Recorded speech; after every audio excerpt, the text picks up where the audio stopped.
Hi besties and welcome or welcome back to my channel. For those who don't know me, I'm Sophia and I love reading romance books. So today I thought I would film my second quarterly wrap up for the year. I have even less books than last time because uni has been a little bit intense, but I'm on holidays now, so fingers crossed we get through a few more books. But yeah, let's get into it, shall we? And of course, if you enjoy this video, don't forget to like, comment and subscribe and turn on that little notification bell because I am hopefully going to be uploading a little bit more regularly for the next couple of weeks because I'm obviously on holidays. I have more time to read, more time to film. It's very exciting. So as the title says, this video is going to be focusing on my April, May and June reads. And the first book I read in April was Good Girl Complex by Elle Kennedy. So I did just recently talk about Good Girl Complex in my favourite summer reads video, but I will just quickly recap it for the sake of this video. I gave this book 3.75 4 stars, probably more towards the 3.75 stars. It would have gotten 4 if it had an epilogue, but it didn't. To be totally honest, this book was just really comforting to me for some reason. Like, I was reading it when the weather was so disgusting and it just felt like a warm hug. There was one point in this book, and I'm not going to spoil it, but I genuinely had the warm fuzzies. Like, I just felt so happy reading it, and it was honestly kind of weird.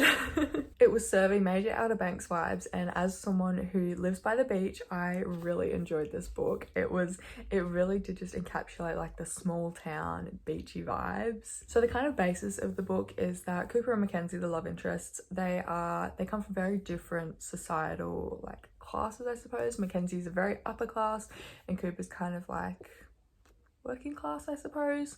And so they just kind of butt heads because the way Cooper sees it and the way the townies see it is that Mackenzie and all those like upper class people are clones, and they just don't really have the best interests for the town, if that makes any kind of sense. And so there's just a little bit of a rivalry. There's actually a bit of a revenge plot on Cooper's side. He basically tries to woo Mackenzie away from her boyfriend. Yes, there was a little bit of cheating in this book, but I didn't mind it because it wasn't between the hero and heroine. But yeah, I think that kind of sums up the whole book. It lost some ratings because the ending was a bit rushed. Again, there wasn't an epilogue, and I like a good epilogue, and I like my endings to kind of wrap up nicely in a little present with a bow on top.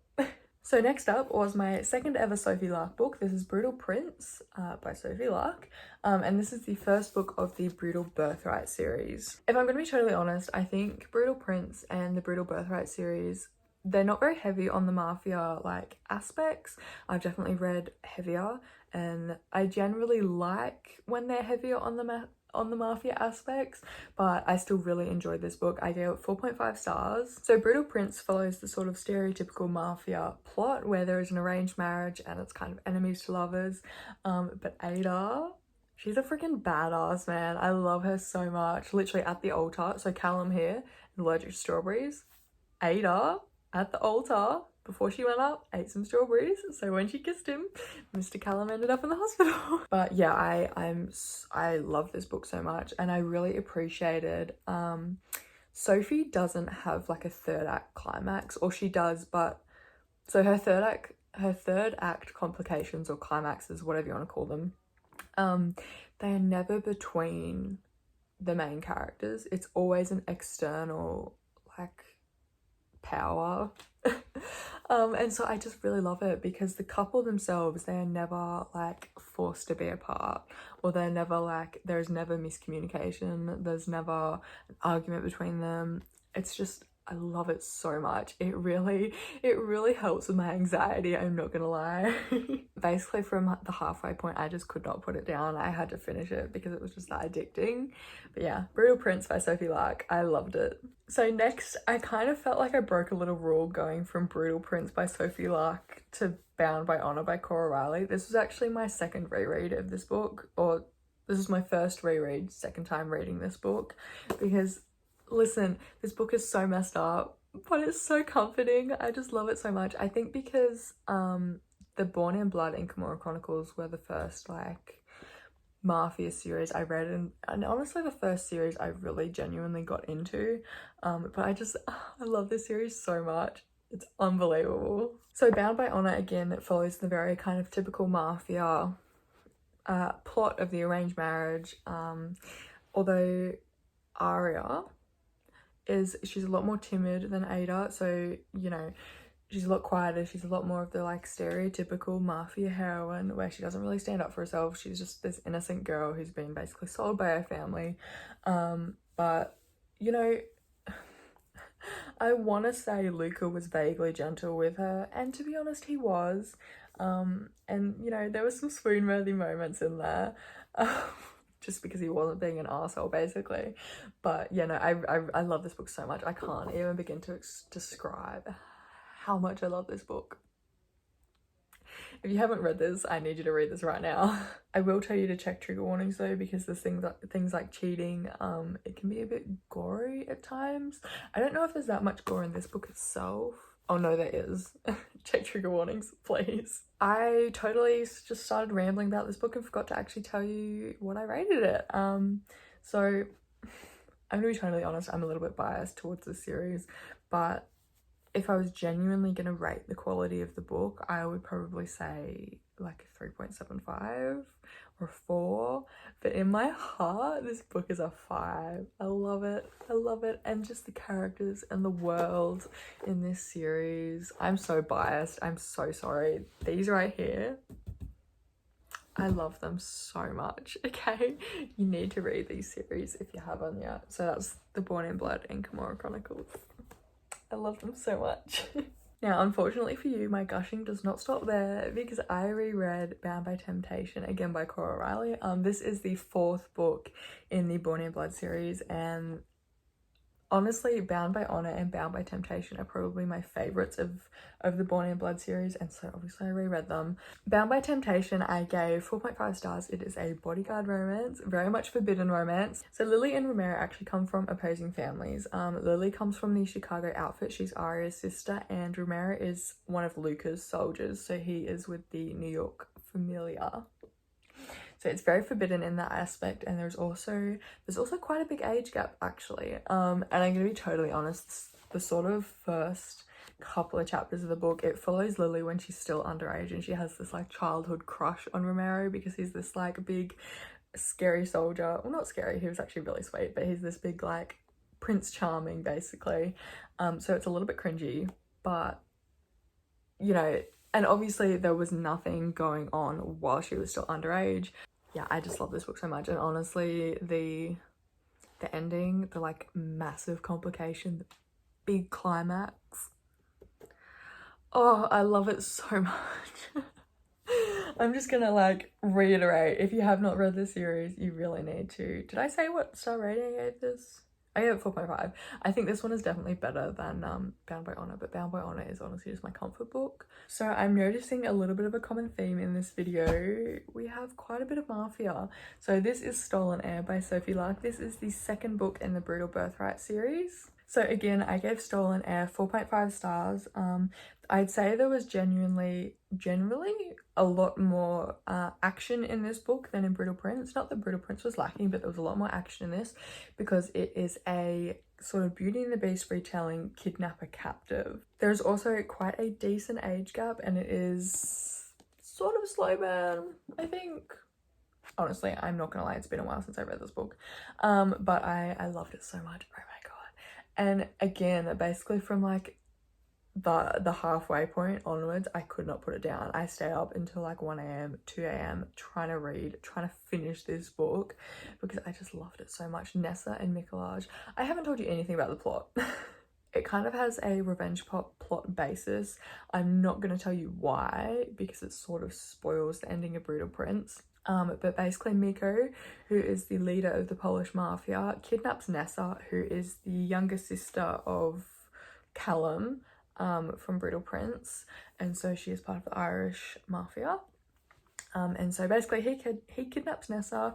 There's some Stockholm syndrome, there's an age gap, it's a little bit slow burn, and you know, things develop. And Nessa is actually a ballerina, I believe, and so there's just a lot of cute moments where she's like dancing and Mikolaj like does some things for her, like he gets her does he get her a record player? Or does she find that with Clara? Anyway, so good. And the side characters in this. If you've read this series, I'm absolutely obsessed with Clara and Marcel. I was so happy when I saw them again in Bloody Heart. I love them so much. They need their own spin-off, I swear to God. But yeah, Stolen Air. I love this book. I love this series. I recommend. I really honestly read a lot of good books these past 3 months. Speak of the Devil. This is Savage Lover by Sophia. Like, I gave this book actually 5 stars. I love this book so much. It had a really great racing culture, like car racing, street racing. And it also had like some drug culture. There was like just a lot of taboo forbiddenness about it. And I absolutely loved it so much. I also loved in this book that Camille, the female love interest, she's a mechanic and she's so badass. She's so into cars. And she was honestly just a great fit, a great match for Nero. And Nero is Ada from the first books.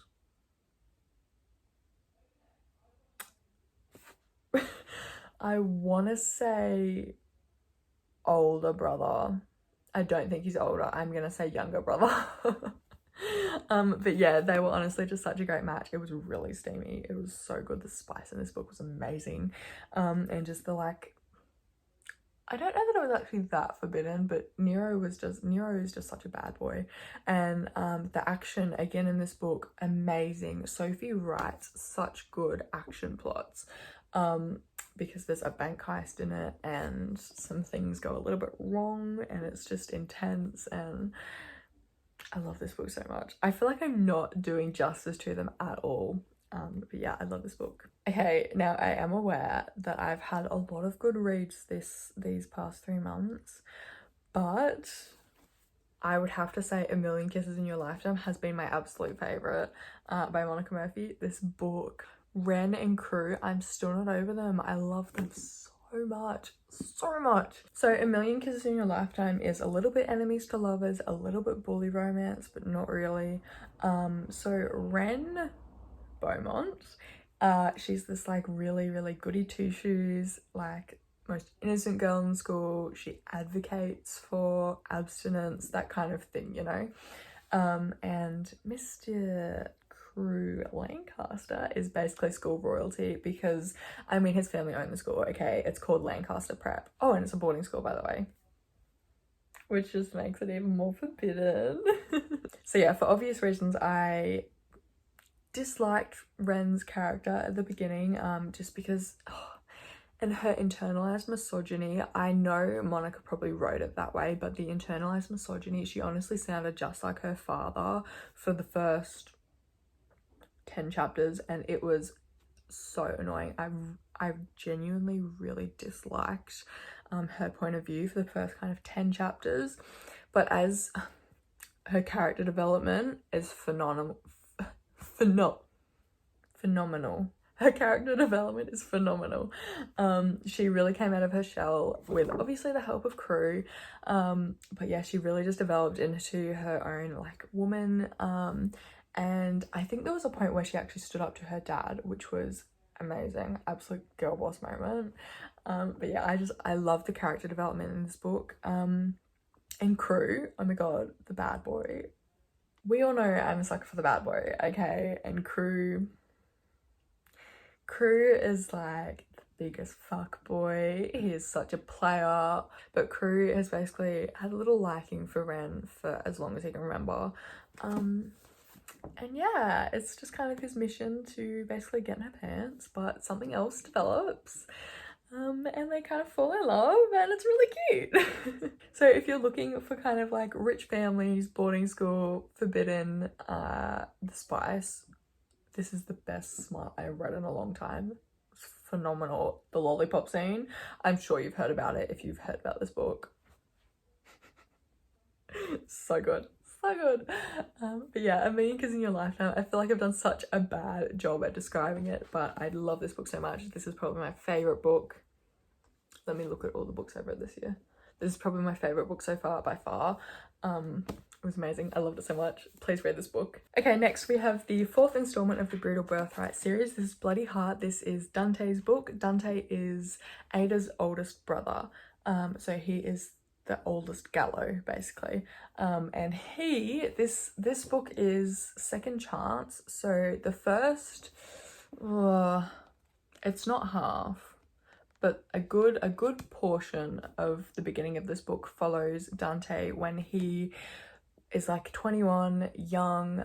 He meets Simone. He steals. So Simone is like a little bit upset and she's just waiting in the car it's kind of like a gala thing, and she's just like waiting in the car to sort of compose herself, and Dante steals the car and they basically fall in love. I wouldn't call it insta love though. It's like there is an attraction there, and you know, Dante really likes her, but you know, there is still some relationship development. And yeah, so Simone's father is like quite an important figure. He's not in the mafia, but I think he deals with human trafficking, like quite high up in the ranks there. And he basically moves his family away. There's something that happens in this book that I don't want to tell you about. It's not a spoiler, but I think the book is so much better when you don't know about this plot point. So I'm not going to tell you about it, but there's a reason that Simone has to move away, basically. And the second half of the book, I don't really know if I can tell you about it either, but basically Dante and Simone come back together. They rekindle their relationship, sort of. It takes a little bit of an effort. And then once they're finally like sort of back on track-ish, Simone gets kidnapped, and Dante has to go and rescue her with Raylan. Raylan is Dante's friend from the military, and when I tell you, I'm so excited for Broken Vow, it's not even funny. But yeah, this is Bloody Heart. I gave it 4 stars. I still absolutely loved it. Second chance romance isn't really generally my thing. But yeah, I absolutely adored this book. There's so much angst. Oh my god, so much angst. Wow. But yeah, I loved it. I would still 100% recommend. Sorry if the lighting's just changed a little bit. I turned the brightness up a little bit because it's getting a bit dark. But after I've just raved and gushed and just rambled about those past 8 books, I have a slightly more disappointing review for you. This is The Dare by Elle Kennedy. This is the 4th book in the Briar You series, and I had a lot of problems with it. I still did give The Dare 3 stars, but that was really only for Connor. Connor Edwards was an okay love interest. I liked him. You know, Elle Kennedy can't usually do much wrong, but I found a lot of faults with this book. So The Dare is a friends to lovers, friends with benefits, fake dating, sort of college romance. And there is mid-sized representation in this book, but it's not done well. I sort of understand where Elle was coming from writing the internal monologue for Taylor, but as someone who, you know, isn't the skinniest gal, it just felt really sort of shameful, and I just didn't enjoy it at all, and sort of it was throughout the whole book, and it made the experience really just not enjoyable. This book also, I did count 3 times. Miscommunication happened 3 times in this book for no apparent reason, and I'm sorry, but if miscommunication is happening 3 times in your book, you don't have a plot.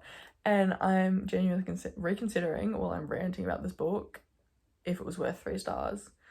But that's what I gave it. I actually ended up skimming the last few chapters because I wanted it to be over, I'm not gonna lie. And the epilogue was nice, I guess, but in all honesty, I would stop. I would stop at the play.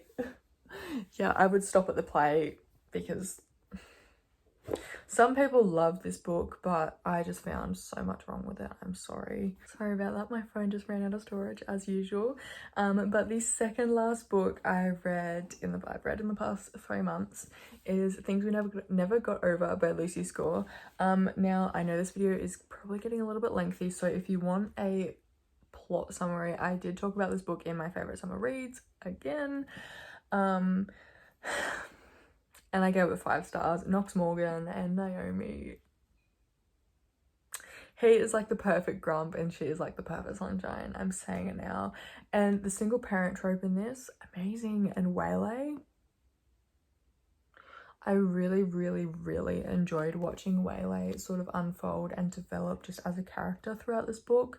And Naomi as well, actually. She started off very selfless, sort of a little bit insecure, and she really developed some independence and some confidence throughout the book, which I really appreciated. And also, I cannot brush past the side characters in this book. Oh my goodness. I am an absolute sucker for found family. It is probably my favourite trope ever. I can read it in every single book. And the side characters in this are just so amazing. They're just like a bunch of people who don't really have anyone else, and they all come together, and it's amazing. And the barbecues at Liza J's, I love this book so much. It made me laugh, it made me cry, it made me like grin, it made me giddy, it just made me so happy. So if you have not read this book, I would highly recommend. And I found the writing style actually very easy to read, so just because she's thick, she's actually not that scary. Yeah, I love this book. And finally, the most recent book that I have finished this month is It Happened One Summer by Tessa Bailey. I saw all the hype for this. It has been hyped up basically since I joined the book community, and I finally caved and I finally read it, and I gave it 4 stars because Grumpy Sunshine, small town, enemies to lovers, boy falls first. This book is amazing. It is 100% worth the hype.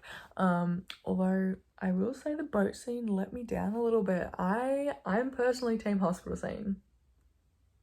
Sorry about it, but I'm team hospital scene. But yeah, no, I genuinely really love this book. And once again, it's sort of a little bit of a common theme because, again, in A Million Kisses in Your Lifetime, I didn't love Piper at the beginning because she was kind of shallow. She was a little bit airheaded, I suppose. She just felt like she didn't have a whole lot of substance to her character, but I'm assuming that is the way Tessa meant for it to be written, and she really developed into such a good, well-rounded character, and I really enjoyed her by the end of the book.